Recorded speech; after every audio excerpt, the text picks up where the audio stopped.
What's going on, everybody? Nathan King here from the Auburn Undercover Podcast. Wanted to just remind everybody about one of our great sponsors here on the 24/7 Sports Network, and that is Home Field Apparel. What is Home Field Apparel? You guys, a premium collegiate apparel brand out of Indianapolis that produces incredibly comfortable, officially licensed apparel with vintage college designs like Auburn and all of their great logos and designs that they've had throughout their history. Home Field digs through the archives and history of your school to find unique logos, mascots, and moments to make thoughtful designs for your school. Obviously, one of their most popular collections is the Auburn collection now over 20 pieces in total on their site, homefieldapparel.com. If you guys were anywhere on social media, you were part of the Peacock movement. If you're an Auburn fan of the Auburn basketball season, they've got a great Peacock shirt and Peacock hoodie that says Auburn Hoops. Easily my favorite design of theirs. It's a great piece of work for an Auburn fan to pick up to commemorate this basketball season. You guys can still get 15% off your first purchase at homefieldapparel.com with the code Auburn Undercover. That's all caps, all one word, Auburn Undercover. Please go check it out. You guys love their product, have loved it for a really long time. If you guys have been anywhere in the world of college athletics in the past couple of years in terms of social media, like I talked about, they have been phenomenal. They've done a really good job of branding themselves, and they back it up with a great product, and Auburn is one of their biggest sellers, like that new Peacock jacket I was just telling you guys about. So be sure to go pick that up. Get 15% off your first purchase. Again, promo code, all caps, Auburn Undercover at checkout at homefieldapparel.com.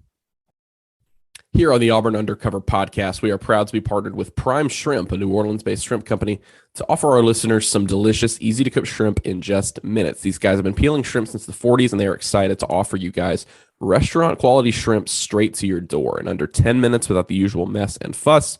Take the frozen pouch out of your freezer, drop it in a pot of boiling water, and again, it's ready to serve however you want it in 10 minutes. You guys can head over to primeshrimp.com, and with promo code Auburn247, all caps, all one word, you can get $20 off your first order. Again, that's code Auburn247, all caps, all one word, for $20 off your first order. If you don't love it, get your money back. Their flavors include signature seasoned French Quarter Alfredo, garlic herb butter, and the Louisiana shrimp boil, which is personally my favorite.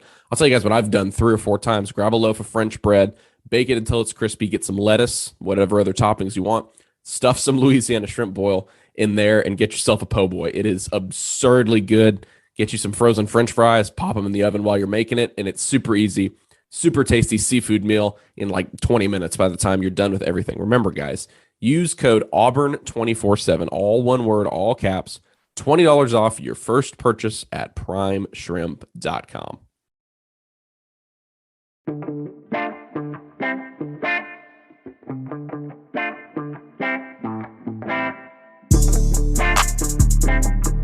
Welcome back, everybody. Another edition here of the Auburn Undercover Podcast on the 24/7 Sports Network. My name is Nathan King, joined here by Mr. Jason Caldwell, our baseball expert, because we're happy to say that we have more baseball coverage coming y'all's way, because Auburn, as you know, is now headed back to Omaha, the second time in the last 3 tournaments that Butch Thompson is taking his Tigers to Omaha to compete for a national title. They went all the way across the country and were able to beat Oregon State, a national power that's won 3 national championships since 2006. Auburn was able to go in there. They faced one of the best pitchers in the game in game 2, and they lost that game, came down to a decisive game 3, and a couple big hits. It wasn't too many hits. It was a couple big ones and some really clutch pitching down the stretch of that game 3, and they punched their ticket to Omaha. So, Jason, first of all, we'll talk about what we watched last night, Monday night, in game 3. Auburn gets the 4-3 win.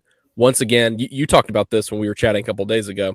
Sonny DiChiara is such a key for this team when he's able to get a home run. Obviously, since that home run in game 1, I think he was 0 of 7, 0 of 8 in his next appearances. But I think it's a really big one here. And then, like we just talked about, the pitching at the end, as has been the case, you've talked about all season, this team has a lot of potential in terms of what they bring on the mound. And it came through in a big way in their biggest game of the season, and now they're headed to Omaha.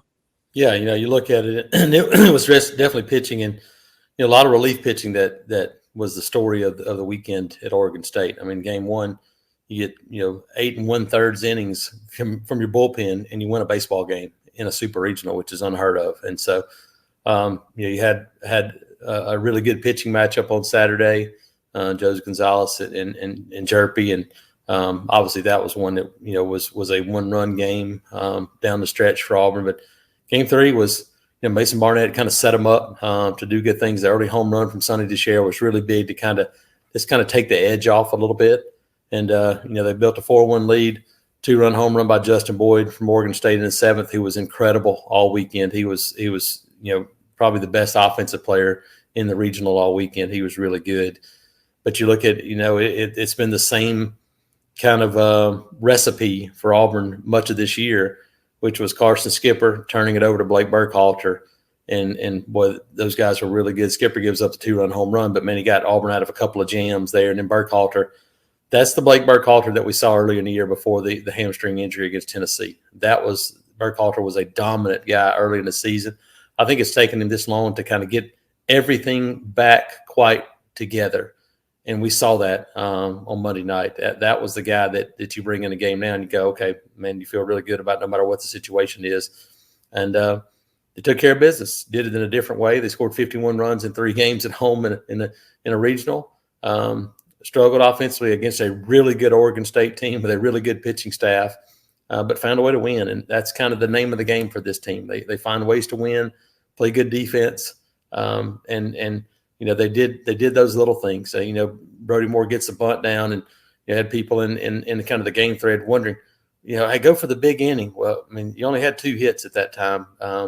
Chances are you're probably not going to get a bunch of hits together and against that pitching staff.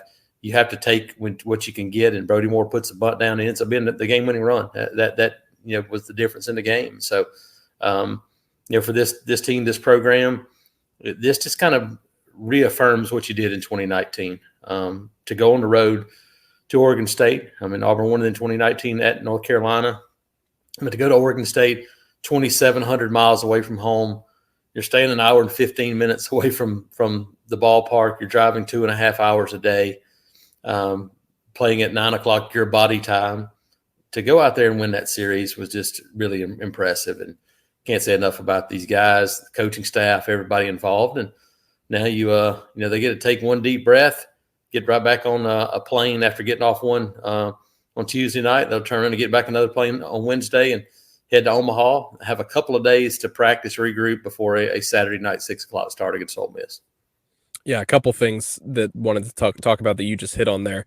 Do you see any similarities between this team and the one that went to Omaha last? Because for me, what you just talked about really stuck out there. Just finding a way to win and sort of having, an eclectic way to become victorious at the end of games. That team in 2019, especially, I mean, they had parts in the regular season where obviously they didn't look very good at all and kind of figured things out at the right time, but really no one strong identity one way or another. Sometimes it's the long ball with DeShera. Sometimes it's the great pitching. And then as you pointed out back in the regional, that was everything in between. That was everybody not named, those guys that contributed there. What do you kind of see as having covered that team previously, the last one that went to Omaha? What are some similarities other than the fact that it's another Butch Thompson team that is playing well in the postseason? I think this team's probably a little bit better from a pitching standpoint than that team was. You look, Tanner Burns was only able to go 4 or 5 innings, limited in pitch count. They really were got some relief appearances in that Georgia Tech regional, again in North Carolina, to kind of carry them over the top. Pretty similar to this one, but this team, that one had Cody Greenhill to kind of finish games off. But this one, you look at having a Joseph Gonzalez right now, Mason Barnett stepping up the way he has. And Trey Sprite did pitch very well against Oregon State out of the gate, but that's a guy that's been pretty solid for him all year. I think from a pitching standpoint, this team's probably a little bit more set up. This one has a deep offense, but it's not as much firepower as that team had. When you're talking about Edward Julian, Stephen Williams, who got hot in the postseason that year. Ryan Bliss was a young guy that stepped it up and did some really good things. But you had Connor Davis. You had some other guys that could swing it. So that team probably had a little bit more firepower offensively. But in Omaha, firepower normally doesn't win you a bunch of games. Can you play good defense?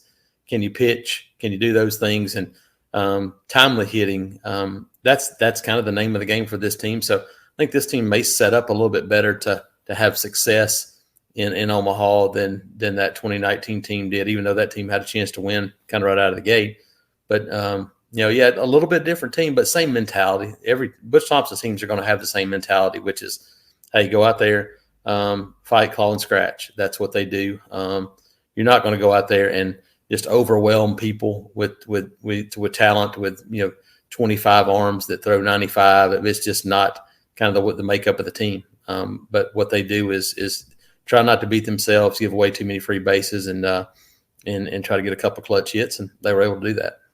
Yeah, and something else you talked about, this kind of how relaxed this team has been and kind of their attitude in the postseason. And I agree, it really seemed like that DeShera home run settled things down in a high pressure game yesterday. But what were your conversations like with them after the game, whether Butch Thompson or the players? And I guess what's their attitude now heading into Omaha?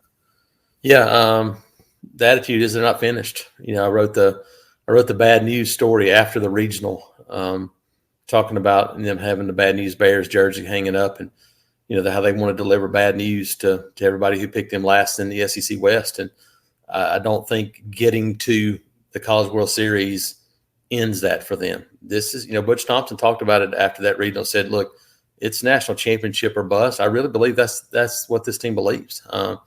They believe they can go out and compete with anybody. And look at what they've had to go through this season, starting the year in Texas, where you play Oklahoma in game one, who's in the College World Series, played Texas Tech, who was in the finals of a regional in Kansas State. But you go to Texas A&M and win a series early in the year. Well, Texas A&M's in the College World Series, win a series at LSU, had to play at Tennessee, at Mississippi State, which at the time was still a pretty good baseball team, and kind of ran into some trouble down the stretch. But they've had to go on the road and play teams like that. Arkansas and Vandy at home.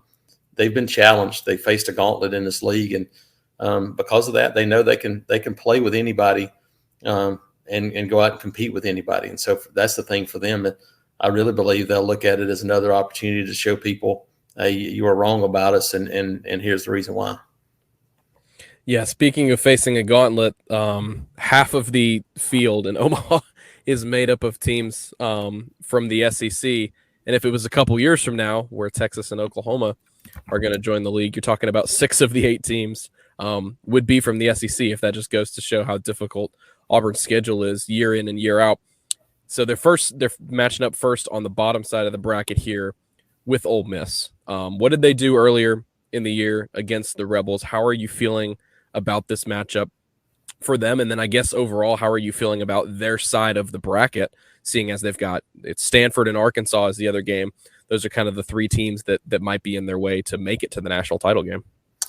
Yeah, you look at Ole Miss, and the thing you have to look at right now is there may not be a hotter team in the country than what Ole Miss is. Starting with their series against Arkansas, they lost 2 out of 3 to Arkansas back at the end of April, early May, and so since that time they swept Missouri, beat Southern Miss, swept LSU.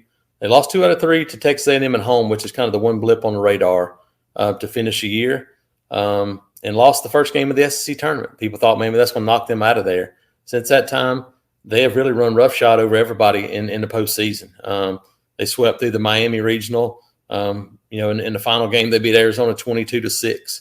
And then at Southern Miss, they outscored Southern Miss 15-0 in Hattiesburg over the weekend. And so, this is a team that, for Auburn, I think they're probably looking forward to playing them, because Ole Miss, when they came to Auburn, the opening series of SEC play, they were the number 1 team in the country. Auburn was out without Joseph Gonzalez at that time, who was dealing with that blister on his hand, and Ole Miss scored 28 runs in 2 wins against Auburn, 15-2 in the final game, 13-6 in the opening game.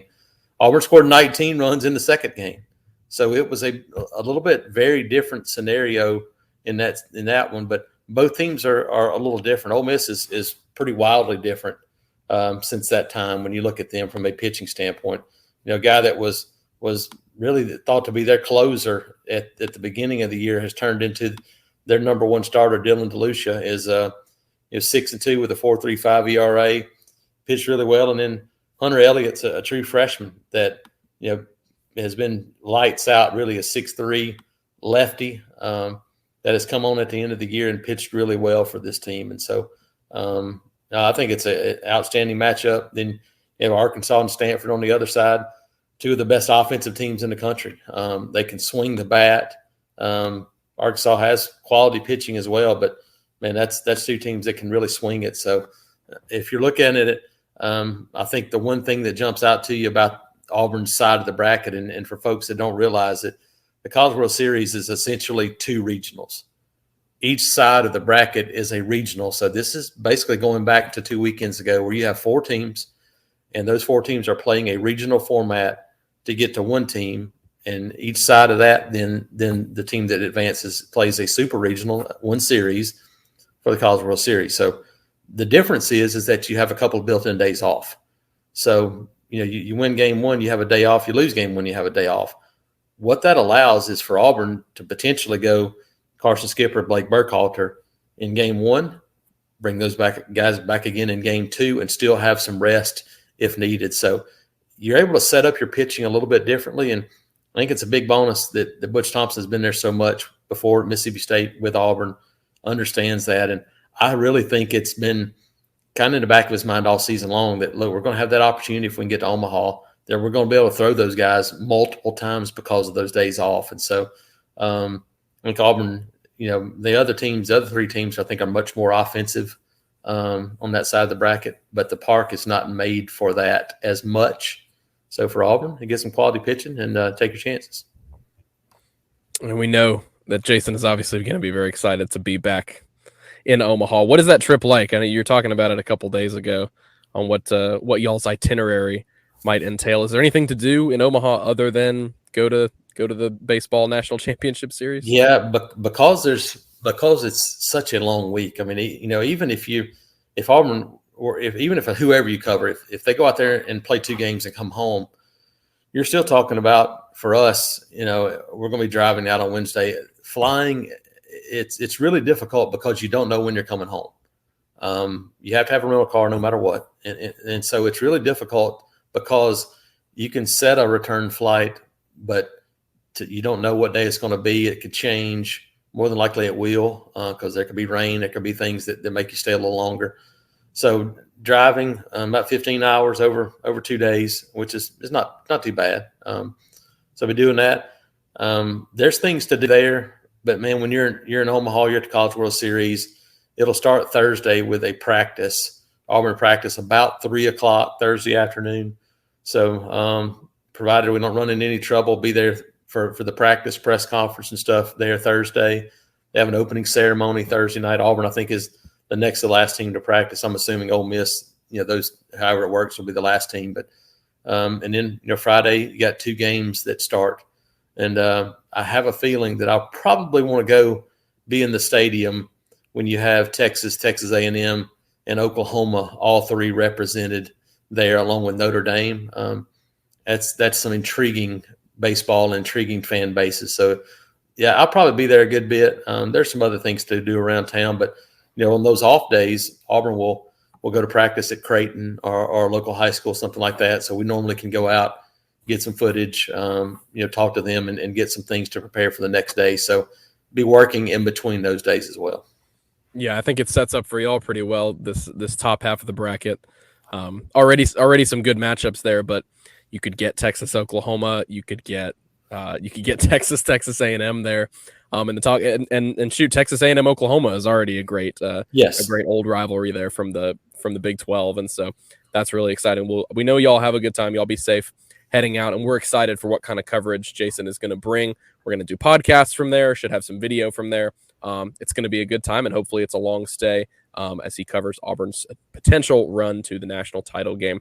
Thanks so much for joining us today, Jason. Thank you guys so much for listening to this edition of the Auburn Undercover podcast. If you guys enjoyed it, please leave us a 5-star review. That is the number one thing that helps us out. The intro and outro music is by Beats by Mordecai. You guys can follow him on Twitter, SoundCloud, and Instagram. And until the next episode, we will catch you guys with a live episode in Omaha. Everybody have a great rest.